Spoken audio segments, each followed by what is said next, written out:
Mayroon pong dalawang klase ng utang, ang good debt at ang bad debt. Ang good debt po ay mabuting utang at yung bad debt ay masamang utang.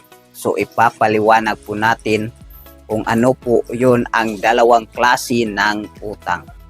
Ang good debt po, ito yung mabuting utang na ilalagay mo sa iyong business or may nangungutang ka para pang-invest sa iyong business para mas marami o mas malaki ang babalik sa iyo. At ito na po ang bad debt o masamang utang. Ano po yun?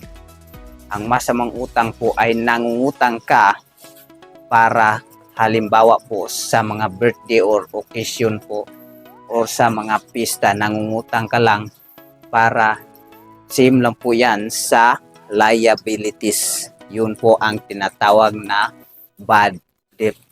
So may i-recommend ako na books para sa inyo. Dito na papasok ang ating books ni Sir Chinkitan, ang May Utang Free Diary. Maging utang free para sa buhay ay stress-free. So bakit ko po ni-recommend ang box na ito? Dito mo mababasa sa box na ito ang mga dahilan kung bakit maraming tao na nalulubog sa utang. At paano mo masabi na tayo ay maging utang free.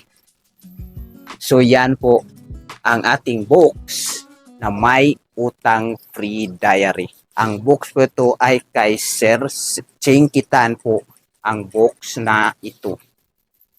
This diary can solve your debts and financial problem.